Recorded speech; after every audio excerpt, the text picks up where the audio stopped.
kasih Sharon. Pokok keempat bahasan kita masih berkenaan dengan pribadi Roh Kudus. Ini singkat saja, tapi perlu supaya kita tidak salah paham. Ya, salah paham. Karena ada istilah mengalirlah Roh Kudus. Apakah Roh Kudus itu cair? Ya, tidak salah, asal paham. Kalau kita tidak paham, lalu kita Roh Kudus itu cair. Itu dia liquid dia, Roh Kudus itu liquid. Itu keliru kan? Karena kita tidak mengerti simbol atau tipologi. Nah, tipologi ini berbicara sesuatu yang akan datang. Sedangkan simbol ini berbicara mengenai sesuatu yang sekarang ini. Apa makna simbolis ya dari kebenaran. Nah, ini topiknya tipologi dan simbol Roh Kudus. Kita bahas dan kita mulai dengan demikian. Pengantar ya. Kita sering mendengar mendengar kesaksian orang-orang atau perkataan pengkhotbah mengenai pengalaman-pengalaman yang melibatkan Allah Roh Kudus seperti kalimat-kalimat di bawah ini ya. Waktu saya berdoa, saya merasakan tiupan angin Roh Kudus. Jangan juga menghina dia, jangan menghina. Cuma mungkin bahasanya itu terbatas. Saya merasakan tiupan angin Roh Kudus. Nah, jadi apakah memang Roh Kudus itu betul-betul dia mengalami tiupan angin? Ya, ini kita. Yang kedua, waktu seorang pendeta berkhotbah di mimbar, saya melihat urapan Roh Kudus turun atasnya. Sehingga dia berapi-api dan berkhotbah begitu powerful karena saya melihat Roh Kudus turun atasnya. Nah, ini saya pikir kita tidak mengatakan salah benar ya.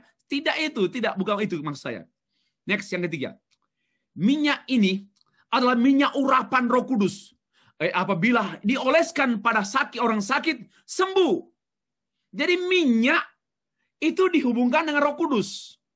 Ya, minyak goreng, olive oil, ya, atau minyak kelapa ya, dari kelapa lalu menjadi minyak lah gitu untuk cooking. Nah, lalu minyak ini.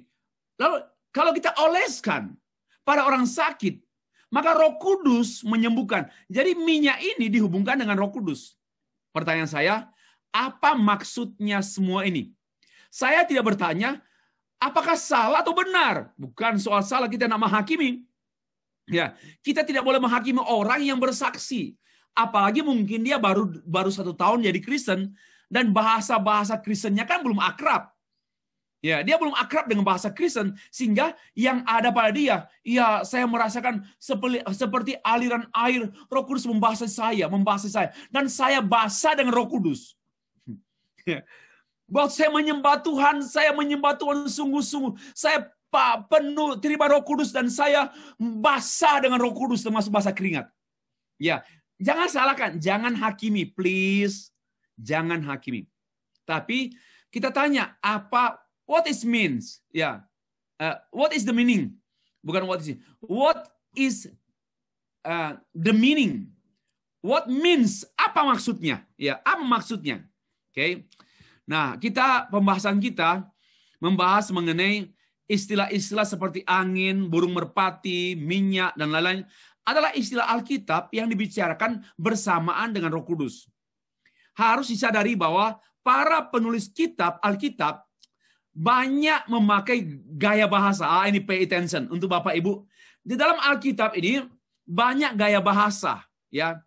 Banyak, di antaranya ada metafora. Metafora artinya perbandingan langsung, memetaforakan. Perumpamaan, simile, simbolik, alegoris, tipologis yang tidak boleh dimengerti secara harafiah. Maka angin, minyak, merpati jangan dipahami sebagai betul-betul minyak. Jangan dipahami betul-betul merpati. Roh Kudus itu merpati. Ya, Roh Kudus itu minyak. Tidak boleh diartikan secara harafiah karena bahasa-bahasa metafora ya dimengerti secara metaforis. Bahasa-bahasa perumpamaan ya dipahami dengan analogi parabel. Parabel itu kan perumpamaan yang dimengerti melalui analogi dan sebagainya. Lalu ada simbol, makna simbol. Sebagaimana saya sampaikan tadi malam, menunjukkan petunjuk, ya, signboard dan tandas. Saya mau cari tandas, mau cari toilet, restroom, and ada signboard. Lah itu tanda, simbol ke arah sana, atau simbol daripada feminim, maskulin dan sebagainya. Dan dia punya arti, oke? Alkitab banyak kali membicarakan, saya pikir ini sudah. Nah, banyak kali membicarakan mengenai janji kedatangan Roh Kudus dalam bahasa tipologi. Sedangkan berkenaan dengan peristiwa yang mengungkapkan pekerjaan Roh Kudus sering juga menggunakan bahasa simbolis. Baik tipologis maupun simbolis, keduanya merupakan kebenaran rohani yang diungkapkan dalam bahasa ilustrasi. Nah, tipologi itu futuris, future event, peristiwa-peristiwa yang akan datang, and simbolis itu adalah current atau today event, ya, terkini. Itu penjelasan kita. Nah, ada 5 tipos atau simbol berkenaan dengan Roh Kudus. 1, kekuasaan dari tempat yang maha tinggi. Ini istilah dalam Alkitab. Saya hanya mengambil secara harafiah apa ada. Kekuasaan dari tempat tinggi. Yang kedua, burung merpati. Itu dikaitkan dengan Roh Kudus. Meterai dalam kaitan dengan Roh Kudus. Api dalam kaitan dengan Roh Kudus, dan minyak dalam kaitan dengan Roh Kudus. Masih ada yang lain, tetapi ini yang utama. Ini yang utama. Masih ada yang lain, tapi ini yang utama. Nah, mari kita bahas satu persatu. Kekuasaan dari tempat tinggi. Itu ada dalam Lukas pasal 24 ayat 49. Kristus memerintah murid-muridnya untuk tinggal di kota sampai mereka diperlengkapi dengan kekuasaan dari tempat tinggi. Ya. Diperlengkapi dengan kekuasaan dari tempat tinggi. Teks ini sudah kita tahu bahwa di mana Kristus sedang berbicara mengenai peristiwa Pentakosta akan datang. Wait for. You don't go out and go to anywhere, but you have to wait for, ya, until you, ya, menerima kekuasaan tempat yang maha tinggi, dari tempat yang maha tinggi, yaitu sampai pemenuhan atau penggenapan janji Roh Kudus yang dijanjikan oleh Allah pada kitab-kitab yang tertulis dalam Yoel dan sebagainya, itu sampai. So wait for, ya, tunggu sampai mereka terima Roh Kudus. Nah, istilah diperlengkapi dengan kekuasaan di tempat yang tinggi adalah ungkapan tipologis mengenai kedatangan Roh Kudus yang diidentifikasikan dengan seorang pribadi representatif Allah. Dan ungkapan ini dapat ditemukan, kalau Bapak mau lebih jauh, mau teliti, saya mendaftarkan sejumlah teks biblical yang bisa Bapak Ibu teliti sendiri. Korintus, Efesus, Kolose 3 ayat 10, 1 Tesalonika pasal 5 ayat 8, Efesus 4 ayat 24, dan itu Bapak Ibu bisa pelajari sendiri. Karena kita terbatas dalam hal waktu. Kalau kita di ruang kelas, kita bisa membahas first dengan ayat demi ayat. Yang kedua, burung merpati. 4 Injil mencatat bahwa Roh Kudus turun ke atas Yesus Kristus dalam rupa burung merpati pada waktu dia dibaptis, ya. Matius pasal 3 16, Markus 1 10, Lukas 3 22, Yohanes 1 ayat 32. Dan burung merpati ini merupakan simbol kehadiran Roh Kudus. Ya, simbol kehadiran Roh Allah, kehadiran Roh Allah. Roh Allah datang, ada istilah Roh Allah hinggap ke atasnya. Seperti burung merpati, hinggap. Nah, karena kata burung itu kan hinggap. Hinggap di jendela. Ya, burung kakatua, hinggap di jendela, begitu toh. Karena burung maka disebut hinggap. Nggak mungkin burung kakatua atau burung merpati dia berjalan di jendela. Nggak mungkin, ya, hinggap pada Tuhan Yesus Kristus. Dan kita tahu movie-nya. Nah, tentu tidak semua burung merpati yang disebutkan dalam Alkitab Roh Kudus. Tidak semua burung merpati, ya. Oh, ini Roh Kudus. Oh, Roh Kudus. Roh Kudus. Keliru. Kita harus mengerti konteks. Apakah memang burung merpati ini dimengerti pada ayat-ayat sebelumnya, ayat-ayat sesudahnya. Apakah itu memang Roh Kudus? Jadi jangan bilang semua burung dalam Alkitab adalah merpati, adalah Roh Kudus. Keliru. Keliru. Semua penulis Injil melaporkan bahwa yang turun ke atas Tuhan Yesus Kristus adalah Roh Allah. Seperti Lukas, dalam rupa burung merpati, bukan burung merpati sesungguhnya. Ya. Bukan burung merpati dove atau apa, bukan. Bukan. Tetapi ini adalah, ya ini bagi saya, ini keajaiban. Orang melihat ada seperti, nah ini kata seperti. Bukan burung merpati ya, seperti burung merpati. Itu keajaiban, kita harus percaya. Orang liberal bila akan merasionalkan. Oh enggak, orang salah lihat. Oh tidak, itu memang bertepatan, di dekat itu banyak burung-burung dan bertepatan hinggap seperti di Paris di Menara Eiffel, di bawahnya itu banyak burung dan orang bisa hinggap. Nah, ini namanya teologi liberal sering merasionalisasikan, ya, mengada-adakan dan tidak seperti itu. Ya, bagi saya ini burung ilahi yang dimengerti hanya dilihat oleh mata ilahi. Ya, hanya dilihat oleh mata ilahi. Oleh orang yang dikehendaki oleh Allah untuk melihat. Wow. Ada apa? Ada peneguhan. Bapak Ibu. Simbolnya apa? Wow, the beauty and soft, kelembutan, ada peaceful, dan ada peneguhan bahwa dia adalah anakku. Ini sebenarnya Allah mau tunjukkan bahwa Yesus Kristus ini adalah pribadi yang beautiful, gentleness, and peaceful, dan dia teguhkan, inilah anakku yang kukasihi, kepadanya lah aku berkenan. Karena istilah burung merpati yang ada di teks itu disertai dengan heavenly saying. Inilah anakku yang kukasihi, kepadanya lah aku berkenan. Nah, ini satu deklarasi surgawi. Satu pernyataan ilahi surgawi bahwa Yesus itu adalah anak Allah. Ya, beloved, God beloved. Kesayangannya Allah, anakku yang kukasihi, dan dia adalah Allah. Itulah satu pendeklarasian surgawi tentang Yesus. Itu dimulai pada pembaptisan, because after that dia mulai terjun dalam ministry. Ya, oke. Lalu kata 3, metrai sebagai jaminan. Ada kata metrai Roh Kudus, kamu itu metrai itu simbol. Roh Kudus adalah arabona. Arabona dalam bahasa Yunani artinya tanda jadi. Bahwa keselamatan orang percaya ditandai oleh Roh Kudus sebagai tanda jadi. Ada kepastian.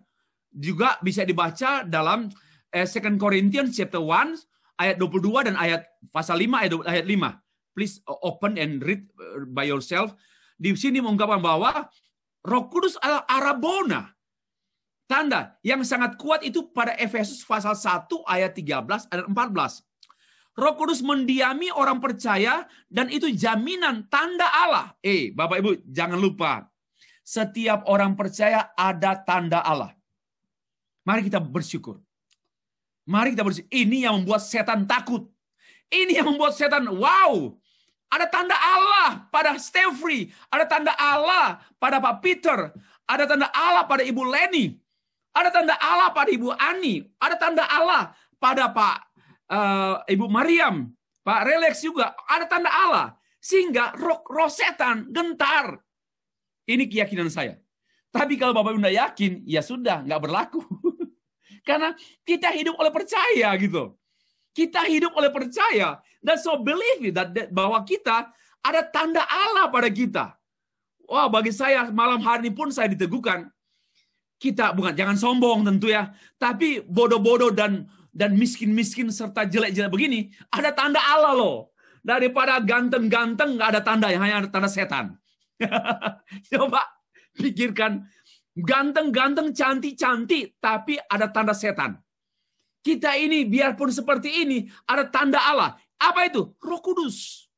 Roh Kudus tanda Allah yang menandai satu jaminan bahwa keselamatanmu itu adalah pasti. Kamu sudah terima Yesus, sudah beriman sungguh-sungguh, sudah berubah hidupmu, walaupun masih ada kelemahan, oke, kamu dibantu. Tapi don't worry, kamu sudah pasti selamat. Dan keselamatanmu tidak mungkin tertukar, keselamatanmu tidak mungkin dibatalkan lagi. Karena tandanya itu tanda jadi. Oh, tanda kita tanda Roh Kudus kok. Bukan uang, bukan tanah. Ya, ini spesial banget, spesial banget.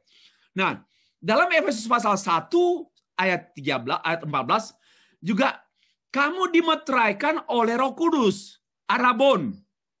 Nah, siapa mereka? Mereka yang dipilih oleh Allah Bapa dalam Efesus 1 ayat 3 sampai 4, dipilih oleh Allah Bapa. Apa dasarnya? Ya kehendak Allah.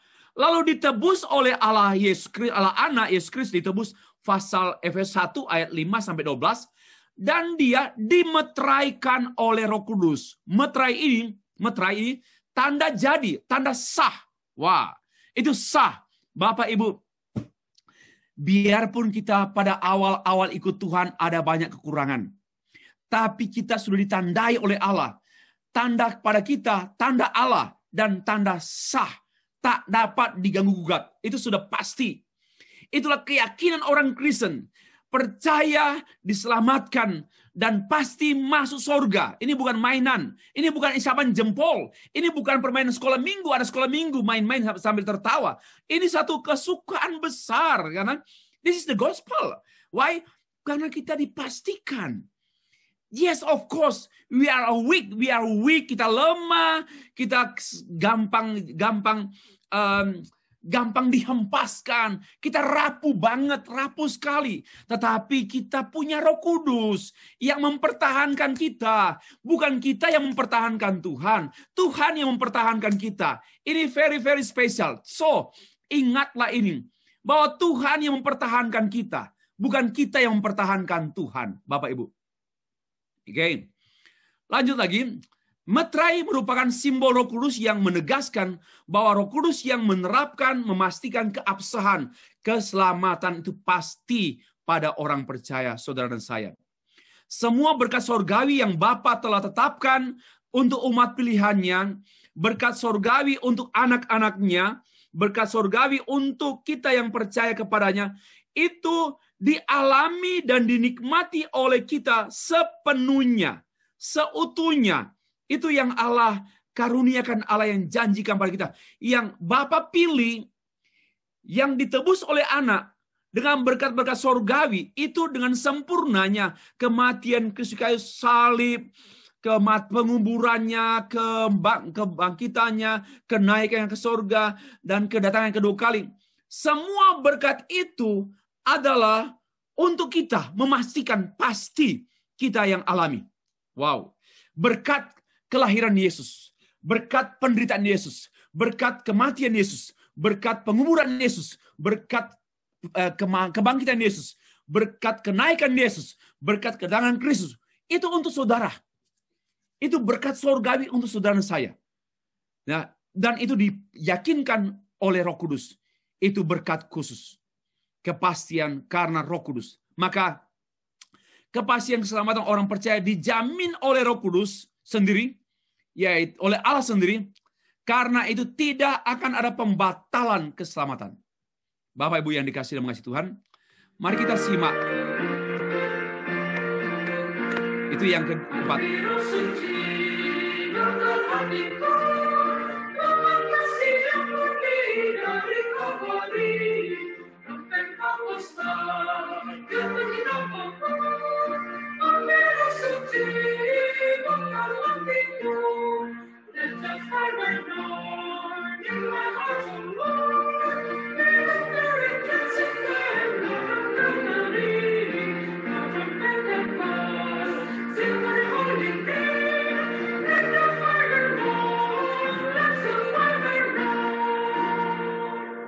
Bapak Ibu,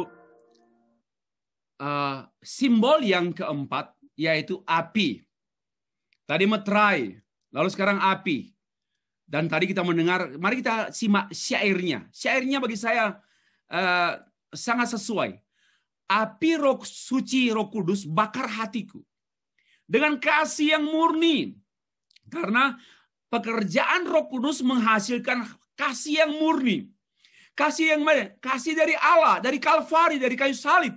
Kasih Yesus kayu salib dialami oleh orang percaya pada waktu Roh Kudus bekerja dalam dirinya. Hanya pekerjaan Roh Kudus yang memungkinkan kemurnian orang percaya. Ketulusan orang percaya hanya mungkin oleh karena Roh Kudus. Tidak oleh yang lain. Bapak Ibu, tidak ada kemampuan kelayakan dari satu pribadi manapun untuk dia boleh mampu dan layak. Kecuali dari Roh Kudus yang memberikan hati yang murni, kasih yang murni. Dan itu semua adalah karena pekerjaan Roh Kudus seperti yang nampak pada peristiwa Pentakosta. Roh Pentakosta yang membuat gereja Tuhan, para rasul bangkit dengan giat, membakar hati mereka untuk hidup demi Injil, hidup bagi gereja Tuhan, dan demi pemberitaan-pemberitaan Injil. Inilah api Roh Kudus yang menstimulasi, mendorong, memotivasi, mengangkat, dan sebagainya. Itulah api Roh Kudus. Ini mengertilah api. Nah, Alkitab menjelaskan pengertian api berkenaan dengan manfaatnya. Bahwa api simbol kehadiran Tuhan. Keluaran pasal 3 ayat 4 ayat 2 juga bisa memberikan satu persetujuan. Yes, Allah berkenan. Api yang ada ini bisa menyatakan, oh ini Allah berkenan atas persembahannya. Allah berkenan atas kehidupan orang percaya. Allah berkenan. Yang ketiga, api juga mengungkapkan perlindungan Tuhan atas umat Tuhan. Ya, perlindungan Tuhan itu pun mengungkapkan mengenai pekerjaan Roh Allah yang melindungi umatnya pada waktu mereka keluar dari Mesir. Dan mereka di padang gurun, mereka disertai oleh api Tuhan. Ya, itu penyertaan.